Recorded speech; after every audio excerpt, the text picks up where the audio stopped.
সবাইকে আসসালামু আলাইকুম। আজ আপনাদের বানিয়ে দেখাবো ইটালিয়ান ডেজার্ট পান্না কোত্তা। আজকে আমি ম্যাঙ্গো পান্না কোত্তা বানিয়ে দেখাবো। আশা করি আমার আজকের রেসিপি আপনাদের ভালো লাগবে। কথা না বাড়িয়ে চলুন জেনে নিই পান্না কোত্তা বানানোর প্রস্তুত প্রণালী। ম্যাঙ্গো পান্না কোত্তা বানানোর জন্য চুলায় একটি প্যানে নিয়ে নিচ্ছি 1 কাপ পরিমাণ লিকুইড দুধ। এখানে 250 ml লিকুইড দুধ আছে। নিয়ে নিচ্ছি 1 কাপ পরিমাণ হেভি ক্রিম, যেটা ইটালিয়ান ভাষায় বলে পান্না।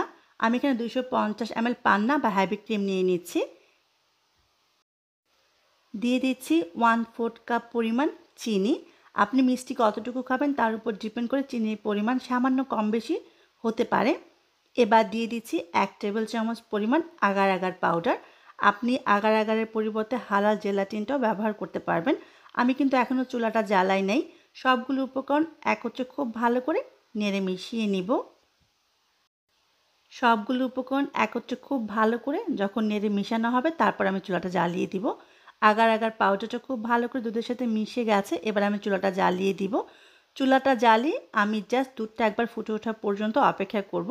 আমি দুধটা ফুটে ওঠার পরে মিনিট খানেকের মতো চুলায় রেখেছি। দুধটা আমার রেডি হয়ে গেছে। এবার আমি চুলা থেকে নামিয়ে নিব। আজকের পান্না কোত্তা আমি গ্লাসে সেট করব। গ্লাসগুলোকে আমি ছোট কেক বানানোর যে মোল্ড আছে তার মাঝে একটু কাট করে নিলাম। এবার গ্লাসের মাঝে গরম থাকা অবস্থায় দুধটা ঢেলে নিতে হবে। দুধটা ঠান্ডা করা যাবে না, ঠান্ডা হলে কিন্তু জমে যাবে, তাই গরম অবস্থায় ঢেলে নিতে হবে। এখন বাজারে প্রচুর পাকা আম পাওয়া যায়, সেজন্য আমি আজকে পাকা আম দিয়ে এই পান্না কোত্তাটা বানিয়ে দেখাবো। এটা আপনি স্ট্রবেরি চকলেট যে কোনোভাবেই বানিয়ে নিতে পারবেন। এবার একটা গ্লাসে আমি একটু কাট করা ছাড়া মানে সোজা অবস্থায় বসিয়ে দেখাবো। এটা কিন্তু কাট করে দেখা সৌন্দর্যের জন্য এভাবেও করতে পারেন, আবার যেভাবে সোজা গ্লাসেও নিয়ে নিতে পারেন। এবার আমি অপেক্ষা করব নর্মাল তাপমাত্রায় আসা পর্যন্ত। এখানে আমি মাঝারি সাইজে 2টা পাকা আম কেটে নিয়েছি। এবার আমের টুকরোগুলোকে আমি পেস্ট করে নিব। এবার একটা পাত্রে আমি আমের পেস্টগুলো দিয়ে দিব। আমি কোনো ধরনের পানি ছাড়া পেস্ট করে নিয়েছি, সেজন্য এখানে আমি 1/3 কাপ পরিমাণ পানি ব্যবহার করলাম। এবার দিয়ে দিব চিনি। এখানে আমি 1/4 কাপ চিনি দিচ্ছি। আমটা কতটুকু মিষ্টি বা টক তার উপর ডিপেন্ড করে চিনির পরিমাণটা কম বেশি করে নিতে পারবেন। আমি কিন্তু এখনও চুলা জ্বালাই নাই।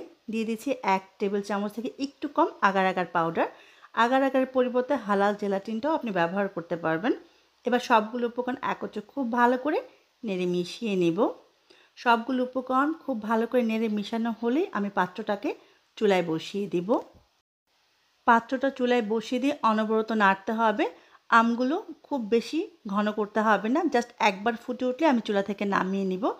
আমটা আমার রেডি হয়ে গেছে পান্না কোত্তা বানানোর জন্য। এবার আমি চুলা থেকে নামিয়ে নিব। নর্মাল তাপমাত্রায় আসার পরে মাশাআল্লাহ ক্রিমটা একেবারে সেট হয়ে গেছে। দেখুন, এটা জমাট বেঁধে যাওয়ার পরে ম্যাঙ্গো পিউরিটার মাঝে দিতে হবে। তবে গরম অবস্থায় ম্যাঙ্গো পিউরিটা দিতে যাবেন না, তাহলে কিন্তু ক্রিমটা গলে যাবে।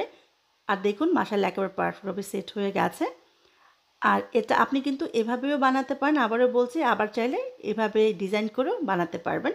ম্যাঙ্গো পিউরিটা সামান্য একটু ঠান্ডা হলে তারপরে এর মাঝে আমি দিয়ে দিচ্ছি। আবারও বলছি, একেবারে গরম অবস্থায় চুলা থেকে নামিয়ে দিতে যাবে না, তাহলে কিন্তু ক্রিমটা গলে যাবে। চুলা থেকে নামিয়ে 2 থেকে 3 মিনিট একটু অপেক্ষা করবেন। যখন হালকা একটু ঠান্ডা হবে তখন আমের মিশ্রণটা ক্রিমের মাঝে দিবেন, এতে ক্রিমটা আর গলে যাবে না।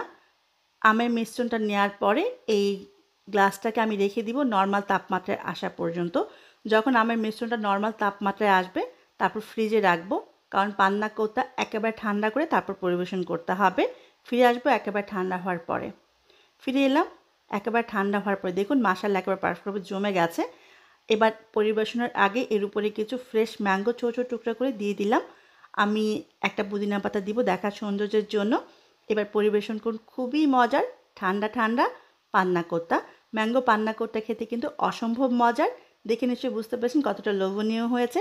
অবশ্যই বাসায় বানাবেন আর আমার কমেন্ট বক্সে জানাবেন কেমন হলো। সবাই অনেক ভালো থাকবেন, আমার জন্য দোয়া করবেন। আজকের জন্য আল্লাহ হাফেজ।